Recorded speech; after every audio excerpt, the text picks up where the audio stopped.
السلام علیکم ورحمۃ اللہ وبرکاتہ۔ الحمدللہ والصلاة والسلام علی رسول اللہ وبعد۔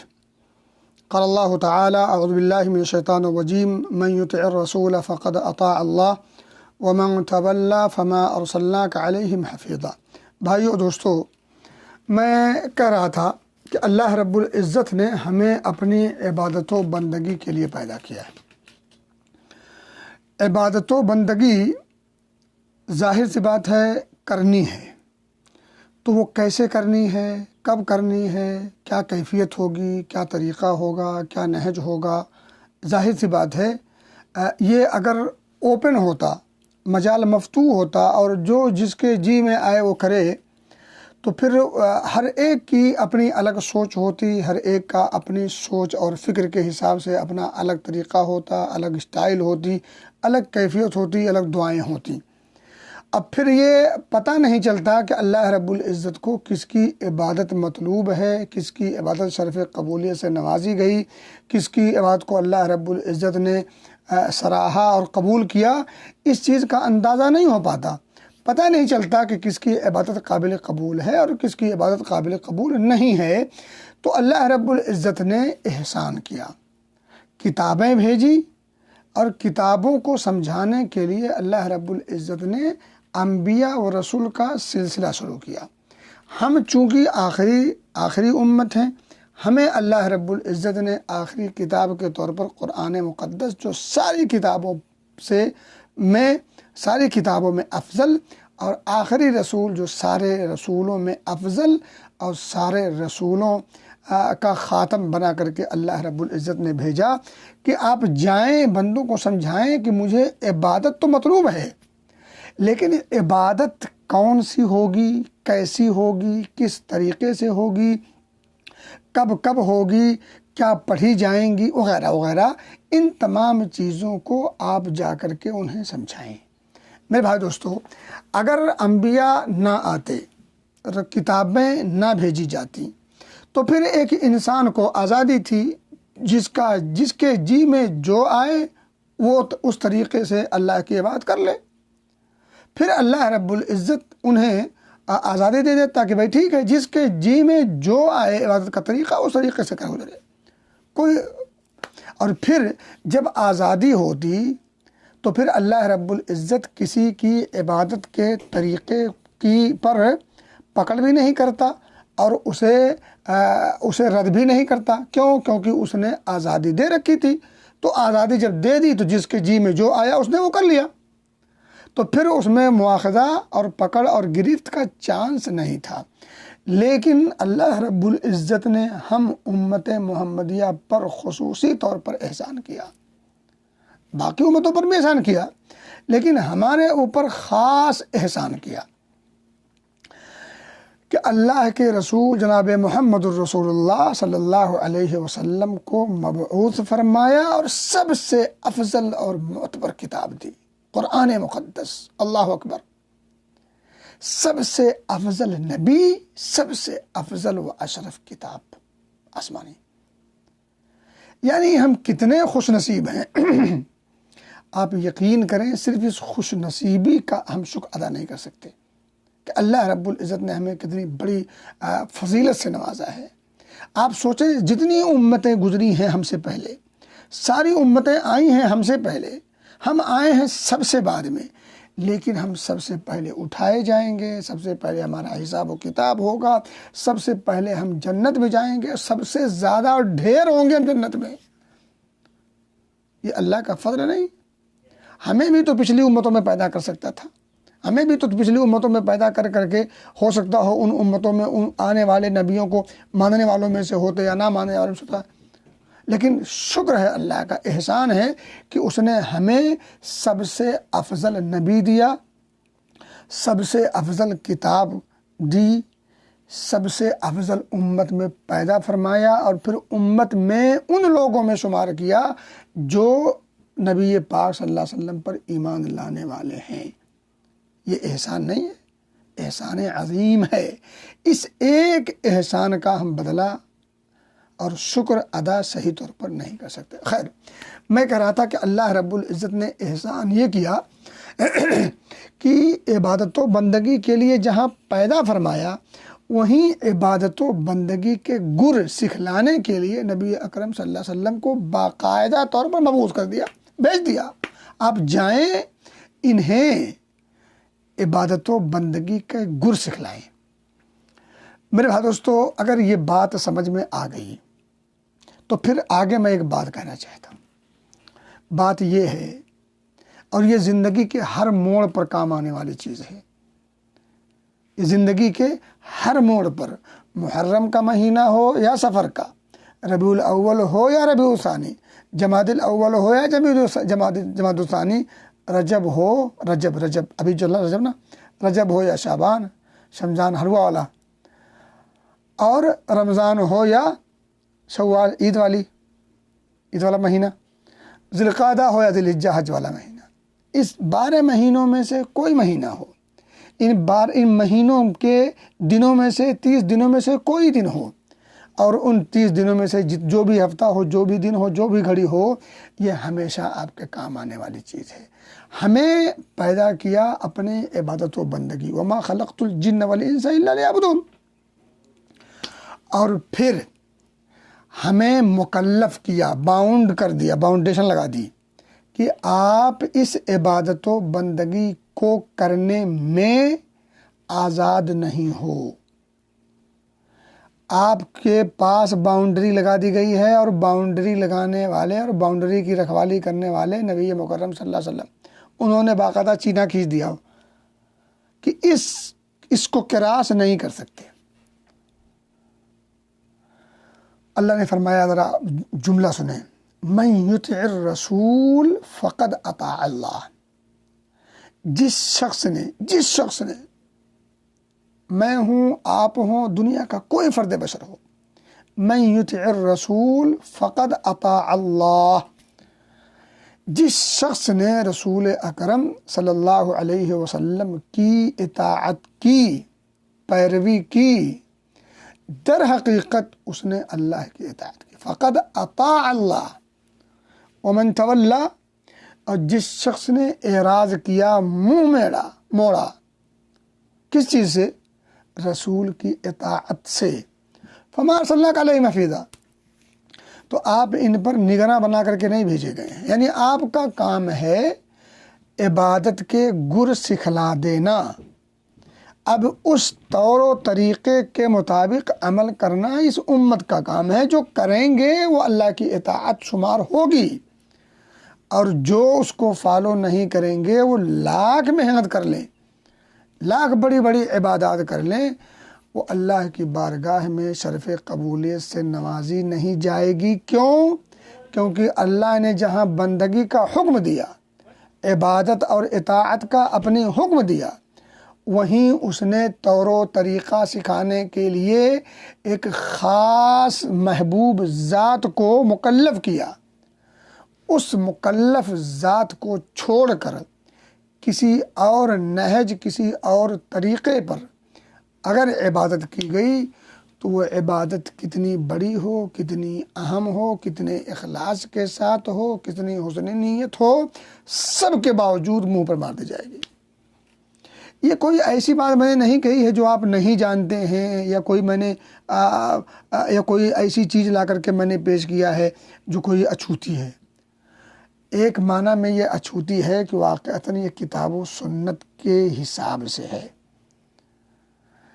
اور ایک معنی میں یہ بالکل واضح سی ہے، کیونکہ ہم اور آپ بار بار سنتے ہیں، بار بار پڑھتے ہیں، تو پھر ہم اس کو، ہمارے ذہنوں میں یہ چیز رچی بسی ہے اور ہم جانتے ہیں۔ بھائیو، میں کہہ رہا تھا کہ عبادت و بندگی کرنی ہے اس طریقے سے جس طریقے سے اللہ کی چاہت ہے، اللہ کی منشا اور مرضی ہے، اور اللہ نے اپنی منشا اور مرضی کا انحصار کیا ہے نبی اکرم صلی اللہ علیہ وسلم کے طور و طریقے پر۔ رجب کا مہینہ ہے، رجب کا مہینہ حرمت کے 4 مہینوں میں سے ایک ہے، اور یہ جو 4 مہینے ہیں دیگر عام مہینوں کے مقابلے میں یہ حرمت کے ہیں، ادب کے ہیں، محترم ہیں، افضل ہیں، اشرف ہیں۔ احترام والے ہیں، سب بچائے۔ اس احترام والے مہینے میں بہت سارے لوگوں کو آپ نے دیکھا ہوگا کہ طرح طرح کی عبادات گھڑ کر کے، یا اسی طرح سے کچھ ایسے اعمال ہیں جو عمل تو کتاب و سنت سے ثابت ہے، لیکن ان اعمال کو اس مہینے میں خاص طور پر کرنے کی کوشش کرتے ہیں۔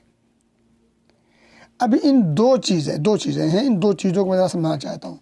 کچھ لوگ نئے نئے کام گھڑ کر کے اس مہینے کی اہمیت کو سامنے رکھتے ہوئے بجا لانے کی کوشش کرتے ہیں۔ میں ان کی نیتوں پر شک نہیں کرتا، معاف کیجیے گا، میں ان کی نیتوں پر شک نہیں کرتا۔ نیتوں میں وہ ہو سکتا ہو 100% مخلص ہوں، ممکن ہے۔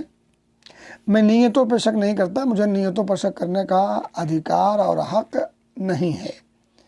ہاں، مجھے صرف بولنے کا حق اور اختیار اور ادھیکار یہ ہے کہ جو عمل کتاب و سنت کے مطابق ہو اس کو سراہا جائے، اور ایسا کرنے والوں کی ہمت افزائی کی جائے، انہیں مزید اس کام پر ڈٹنے کے لیے ابھارا جائے۔ لیکن اس کے برخلاف جو لوگ کتاب و سنت سے ہٹ کر کے اللہ کے رسول صلی اللہ علیہ وسلم کے طریقے کو چھوڑ کر کے عبادات کرنے کی کوشش کرتے ہیں، ان کو کم از کم آگاہ کیا جائے، بتایا جائے۔ اس کا ادھیکار ہے کہ بھائی میرے، یہ عمل اگرچہ آپ بڑے مخلصانہ انداز میں کر رہے ہیں، بڑے اللہ کی رضا جوئی، اس کی خوشنودی کے لیے کر رہے ہیں، لیکن یہ عمل آپ کے لیے مناسب نہیں ہے۔ اس سے آپ کو فائدہ اور نجات نہیں ملے گی، بلکہ یہ عمل آپ کے منہ پر مار دیا جائے گا۔ یہی نہیں بلکہ یہ عمل اللہ رب العزت کی ناراضگی اور غضب کا ذریعہ بنتے ہوئے جہنم کا راستہ بھی ہموار ہو سکتا ہے۔ میں ایک واقعہ سنا دوں، پھر اس کے بعد بات آگے بڑھا دوں۔ حضرت سعید بن مسیب رحمۃ اللہ علیہ مسجد میں بیٹھے ہوئے تھے۔ ذرا واقعہ سمجھنے کی کوشش کریں، اگر یہ واقعہ سمجھ میں آ جائے تو بہت کچھ سمجھ میں آ جائے گا۔ حضرت سعید بن مسیب سید التابعین ہیں۔ جس طرح سے صحابہ میں سب سے افضل و اشرف ابو بکر صدیق رضی اللہ تعالیٰ عنہ ہیں، اسی طرح سے تابعین جو اس کے بعد کا جو درجہ ہے، تابعین میں سعید بن مسیب رحمۃ اللہ علیہ کو سب سے اہم درجہ دیا جاتا ہے، یعنی انہیں سید التابعین کہا جاتا ہے۔ خیر، ان کے بارے میں ملتا ہے کہ وہ ایک بار مسجد میں بیٹھے ہوئے تھے، فجر کی نماز پڑھ کر کے فارغ تھے، ذکر و اذکار میں مشغول رہے ہوں گے، اور کس لیے بیٹھے گا نماز کے بعد مسجد میں؟ اللہ ہے کہ ہم جیسا آدمی ہو تو اور بھی کوئی مشغولیت ہو سکتی ہے۔ بہرحال نیک لوگ تھے، اچھے لوگ تھے، اللہ والے تھے، تو ظاہر سی بات ہے اللہ والوں کے تعلق سے ہم حسن ظن ہی رکھیں گے۔ مسجد میں بیٹھے، ایک نوجوان آتا ہے مسجد میں، 2 رکعت، پھر 2 رکعت، پھر 2 رکعت، پھر 2 رکعت، یعنی وہ پڑھتا جاتا ہے، 2 کر کے وہ رکعت پڑھتے جاتا ہے۔ جب وہ 4 رکعت سے زیادہ، جب 6 اور 8 ہونے لگی تو اس نوجوان کو بلایا اور کہا کہ اللہ کے بندے یہ کیا کر رہے ہو؟ کہا نماز پڑھ رہا ہوں۔ تو انہوں نے منع کیا کہ نماز نہ پڑھو، یہ باعث عذاب ہو سکتا ہے، اللہ کی ناراضگی کا ذریعہ بن سکتا ہے اور عذاب سے دوچار ہو سکتے ہو۔ نوجوان بڑا متعجب ہوا، تعجب میں کہتا ہے کہ کیا اللہ رب العزت مجھے عذاب دے گا نماز پڑھنے کی وجہ سے؟ ذرا واقعہ سمجھنے کی کوشش کریں، توجہ دیں۔ کیا اللہ مجھے عذاب دے گا نماز پڑھنے کی وجہ سے؟ میں کیا کر رہا ہوں؟ 2 رکعت، پھر 2 رکعت، پھر 2 رکعت، پھر 2 رکعت، اور کیا کر رہا ہوں؟ نہ چوری کر رہا ہوں، نہ چماری کر رہا ہوں، نہ جھوٹ بول رہا ہوں، نہ غیبت کر رہا ہوں، نہ اور کوئی برا کام کر رہا ہوں۔ اگر کر رہا ہوں تو نماز پڑھ رہا ہوں۔ نماز تو اللہ کو بہت بھاتی ہے، اعمال میں سب سے بہتر عمل، افضل الاعمال الی اللہ، نماز۔ ایل اعمال الی اللہ، صحابہ نے سوال کیا تھا کسی صحابی نے، تو آپ نے فرمایا الصلاۃ علی وقتہا، نماز کو اس کے وقت میں پڑھنا یہ اللہ کو بہت بھاتا ہے۔ کاش ہم نماز کی اہمیت کو سمجھتے اور اس فریضے کو شرح صدر کے ساتھ ادا کرنے کی کوشش کرتے، اس کا خاص اہتمام کرتے، وہ اہتمام جس اہتمام کی ہمیں تاکید کی گئی ہے۔ اللہ توفیق دے۔ بھائیوں، میں کہہ رہا تھا کہ اس نوجوان نے کہا سعید بن مسیب رحمۃ اللہ علیہ سے کہ کیا اللہ مجھے عذاب دے گا نماز پڑھنے کی وجہ سے؟ اب ذرا جواب سنیں۔ انہوں نے کہا، کیا فرمایا؟ فرمایا اللہ رب العزت تمہیں نماز پڑھنے کی وجہ سے عذاب نہیں دے گا۔ نماز تو اچھا عمل ہے، اللہ کو بھاتا ہے، محبوب عمل ہے۔ نماز پڑھنے کی وجہ سے تمہیں عذاب نہیں ہوگا، بلکہ نبی اکرم صلی اللہ علیہ وآلہ وسلم کے طریقے کی مخالفت کی وجہ سے تمہیں عذاب ہوگا۔ نبی کے طریقے کو چھوڑنے کی وجہ سے تمہیں عذاب ہوگا، نبی کے طریقے پر عمل نہ کرنے کی وجہ سے تمہیں عذاب ہوگا۔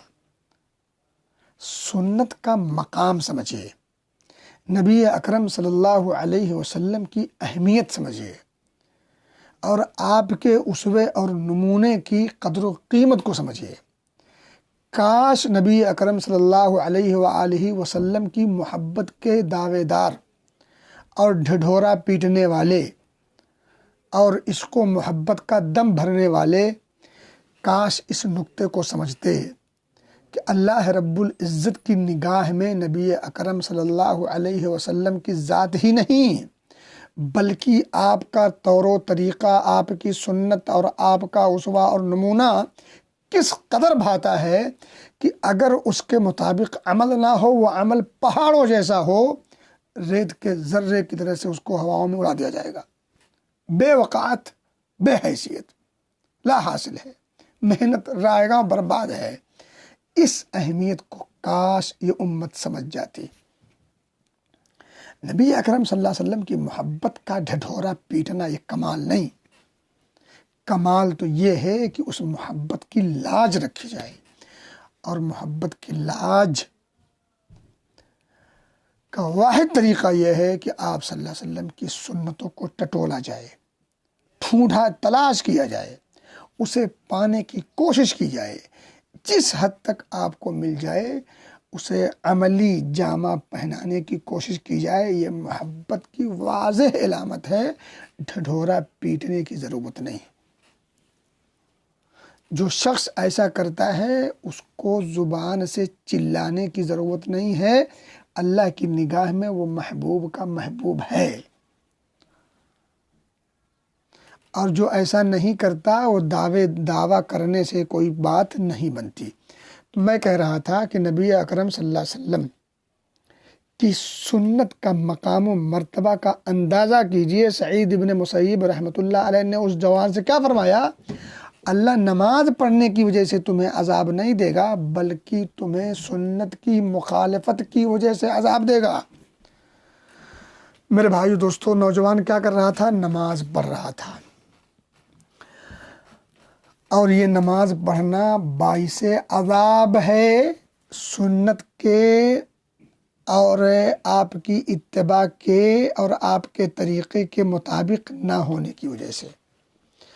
اب آ جاتے ہیں، بالکل سری طور پر اندازہ کرتے ہیں، رجب کے مہینے میں بھی دیگر اور مختلف مہینوں کی طرح سے بہت ساری بدعات و خرافات رواج دی جاتی ہیں، اس پر عمل پیرا لوگ ہوتے ہیں اور اس کو بڑی شان سے اس کو عمل کرتے ہیں، اس کی تعلیم دیتے ہیں، اس کی ترغیب دیتے ہیں، اس پر لوگوں کو ابھارتے ہیں، باقاعدہ لوگ اس کو بباغ دہل کھلے طور پر کرتے ہیں اور یہ سمجھتے ہیں کہ کوئی بہت بڑا تیر مار لیا ہے، اللہ رب العزت کو خوش کر لیا ہے، جبکہ حقیقت یہ ہے کہ نہ کوئی تیر مارا ہے، نہ اللہ رب العزت کی رضا جوئی، اس کی خوشنودی حاصل کرنے کا کوئی انہیں موقع میسر ہوا ہے، بلکہ اللہ رب العزت کی ناراضگی کا اور اس کے غیظ و غضب کو دعوت دی ہے سنت رسول کی مخالفت کی وجہ سے۔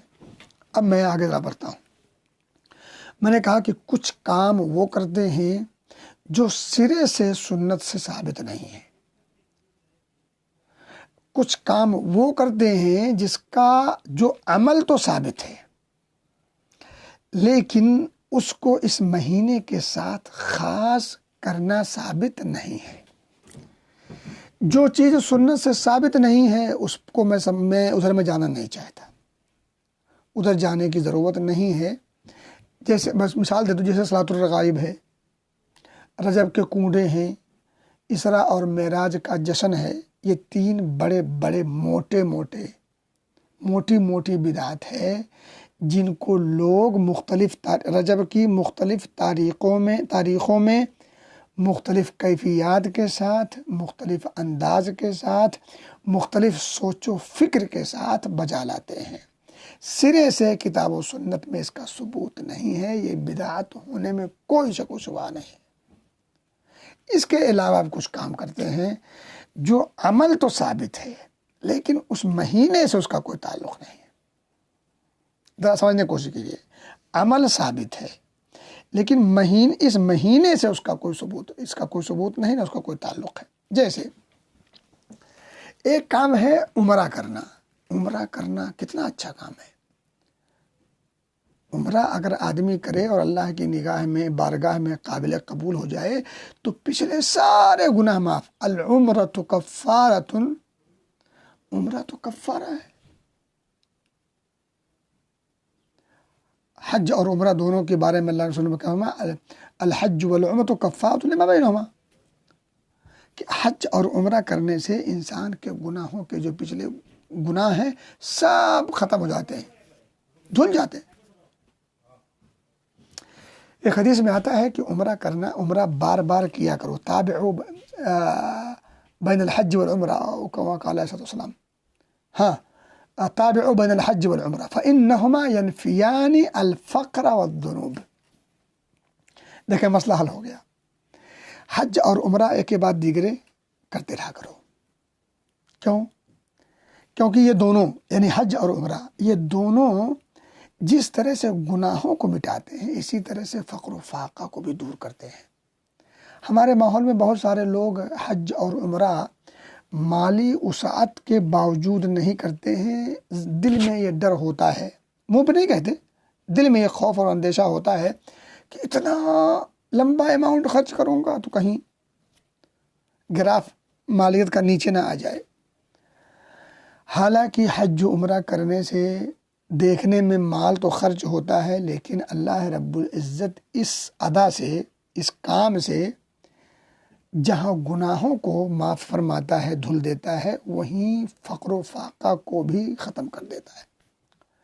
حدیث پاک ہے فَإِنَّهُمَا يَنْفِيَانِ الْفَقْرَ وَالذُّنُوبَ، اور باقاعدہ آپ نے مثال بھی دی، جس طرح سے لوہے کو بھٹی میں تپایا جائے تو تپانے کی وجہ سے لوہے کے اندر سے زنگ ختم ہو جاتا ہے نا، اسی طرح سے گناہ بھی دھل جاتے ہیں، ختم ہو جاتے ہیں۔ اللہ اس حج اور عمرے کرنا گویا کہ اپنے آپ کو آگ کی بھٹی میں تپانا ہے، اور تب جب تپا کر کے پھر جب اس کو ٹھونکتے ہیں تو جتنا زنگ آلود چیزیں وہ ختم ہو جاتی ہیں، خالص سونا چاندی جو ہے وہ مادہ بچتا ہے۔ تو میں کہہ رہا تھا کہ رجب کے مہینے میں عمرے کو خاص کر کے کرنا، رجب کے مہینے میں عمرے کو خاص کر کے، یعنی رجب کا مہینہ ہے اس لیے عمرہ کرنا، یہ عمل درست نہیں ہے۔ اس میں دو چیزیں میں آپ کو بتا دوں، ایک تو یہ ہے کہ ایک روایت میں حضرت عبداللہ ابن عمر رضی اللہ تعالی عنہما سے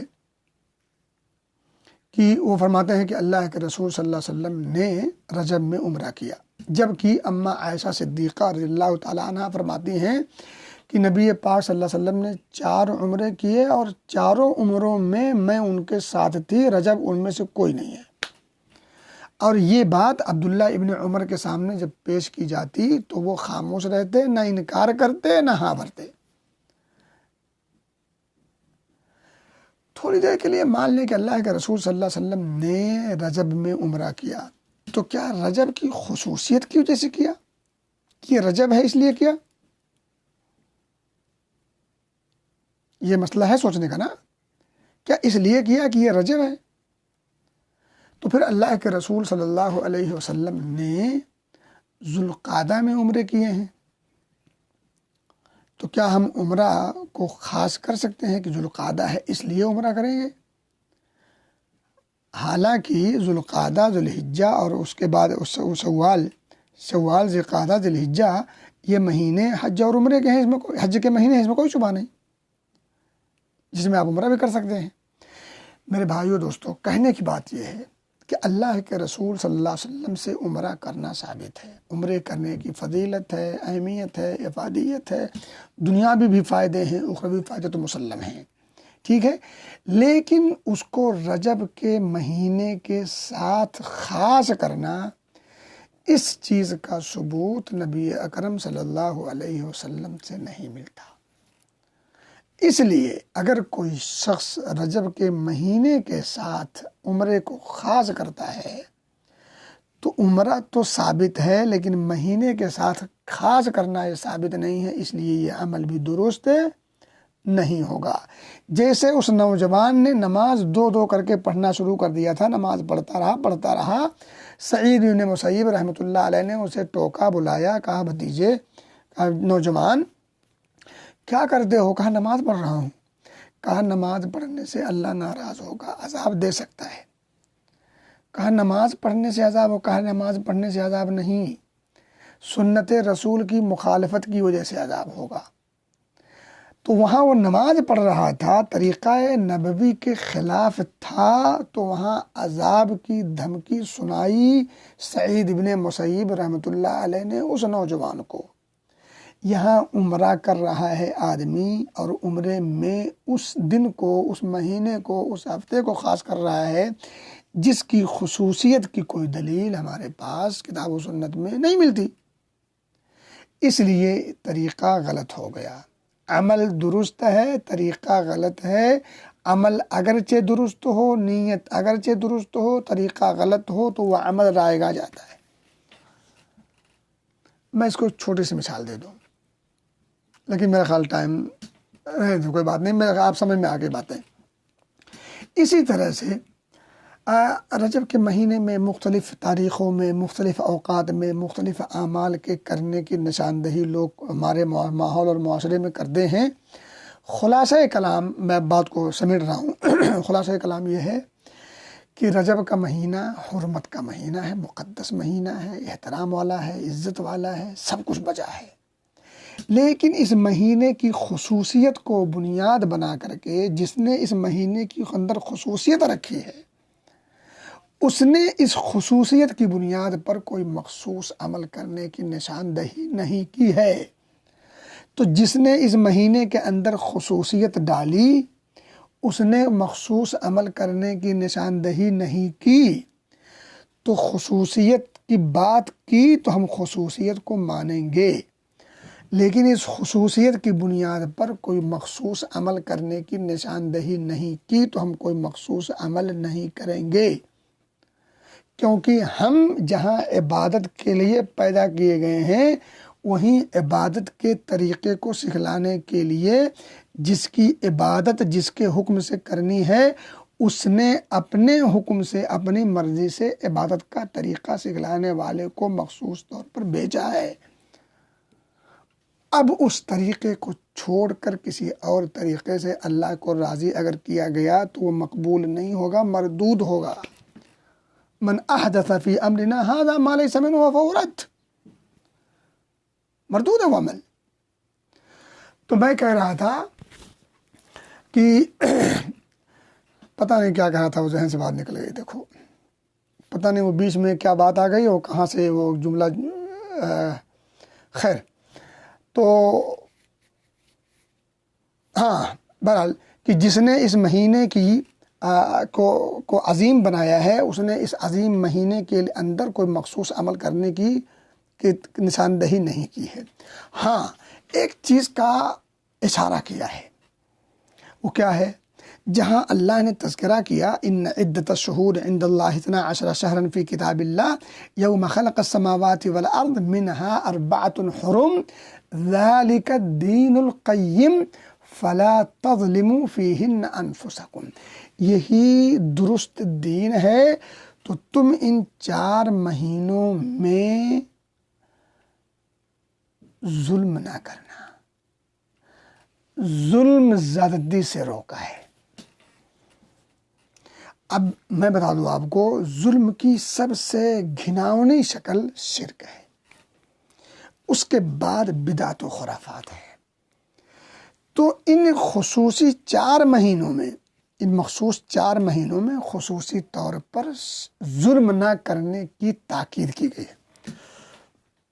فَلَا تَظْلِمُوا فِيهِنَّ أَنفُسَكُمْ، تو تم ان مہینوں میں اپنے آپ پر ظلم نہ کرنا۔ ظلم نہ کرنا یعنی شرک نہ کرنا، ظلم نہ کرنا بدعت و خرافات نہ کرنا، ظلم نہ کرنا فتنہ، فساد، جنگ، جدال، لڑائی، مار پیٹ، جھگڑا وغیرہ نہ کرنا۔ ظلم نہ کرنا یعنی ہر اس چیز سے خاص طور پر بچنا جو کچھ اللہ اس کے رسول نے منع کیا ہے، جن چیزوں سے منع کیا ہے، یعنی منہیات سے بچنا عام دنوں میں بھی، بالخصوص ان 4 مہینوں میں جن میں سے رجب ایک ہے، ذوالقعدہ، ذوالحجہ، محرم اور رجب۔ ان 4 مہینوں میں اپنے آپ پر ظلم کرنے سے خصوصی طور پر روکا گیا ہے۔ اس کے علاوہ کوئی اور تاکیدی یا مخصوص حکم نہیں دیا گیا ہے۔ معلوم یہ ہوا کہ ان حرمت کے مہینوں میں اچھے اعمال کو زیادہ سے زیادہ کرنے کی کوشش کریں اور برائیوں سے، معصیت سے، نافرمانی سے، منہیات سے، ان تمام چیزوں سے دیگر مہینوں کے مقابلے میں ان مہینوں میں حتی الامکان بچنے کی کوشش کریں، حتی الامکان بچنے کی کوشش کریں۔ اب ایک بات بتاؤں آپ کو چلتے چلتے، اگر کوئی مخصوص وقت ہو، مخصوص ایام ہو، مخصوص مہینہ ہو، تو اس میں نیکیاں کرنے سے اجر و ثواب، نیکیاں بڑھ جاتی ہیں اچھے عمل کرنے سے۔ تو ان مہینوں میں جو حرمت کے مہینے ہیں، ان مہینوں میں اگر ہم اچھے اعمال زیادہ کریں گے تو اس کا ثواب اور نیکی عام دنوں کے مقابلے میں زیادہ ہوگی، کیونکہ صرف زمان اور صرف مکان سے اعمال میں اجر و ثواب میں اضافہ ہوتا ہے۔ جیسے آپ نماز اپنے مسجد میں پڑھتے ہیں، عام مسجدوں میں، تو اس کا ثواب وہی نماز اگر آپ مسجد حرام مکہ میں پڑھیں، مسجد حرام مدینہ میں پڑھیں یا مسجد اقصی میں پڑھیں تو اس کا درجہ بڑھ جاتا ہے، ثواب نیکی بڑھ جاتی ہے۔ تو اسی طرح سے بعض ایام جو فضیلت والے ہیں، یا اسی طرح سے جو مہینے جس کی حرمت ہے، ان حرمت کے مہینوں میں نیکیوں کا درجہ، ثواب نیکی، اعمال کا درجہ، ثواب نیکی تو بڑھ سکتی ہے، اس میں کوئی شبہ نہیں۔ اسی طرح سے برائیوں کا اور ظلم کا گناہ بھی بڑھ سکتا ہے، کیونکہ ان مہینوں میں جو حرمت کے ہیں ان میں خصوصی طور پر ظلم و زیادتی سے منع کیا گیا ہے۔ اس کا مطلب یہ ہرگز نہیں کہ دیگر مہینوں میں یہ کر سکتے ہیں، تو دیگر مہینوں میں بھی منع ہے ظلم و زیادتی کرنا، اور ان مہینوں میں خصوصی طور پر منع ہے۔ تو کل کا خلاصہ یہ ہے کہ رجب کا مہینہ حرمت کا مہینہ ہے، اس کی حرمت کو سامنے رکھتے ہوئے ایک انسان کو عبادات میں بڑھ چڑھ کر کے حصہ لینا چاہیے۔ جن عبادات کو وہ جو مشروع ہیں، جو عبادات وہ کرتا رہا ہے، اس کو مزید اہتمام کے ساتھ کرے۔ دوسری بات یہ معلوم ہوئی کہ ہمیں رجب کے مہینے کو سامنے رکھتے ہوئے، اس کی خصوصیت کو سامنے رکھتے ہوئے، اس کی حرمت کو سامنے رکھتے ہوئے الگ سے کوئی مسنون یا غیر مسنون عمل نہ کریں۔ تیسری بات معلوم ہوئی کہ ان مہینوں میں یعنی رجب اور ذوالقعدہ، ذوالحجہ اور محرم جو حرمت کے ہیں، ان مہینوں میں ظلم سے خصوصی طور پر روکا گیا ہے۔ اس لیے اپنے آپ کو ظلم، زیادتی، معصیت، نافرمانی سے حتی الامکان حتی القدرہ رکنے اور اس سے بچنے کی کوشش کریں۔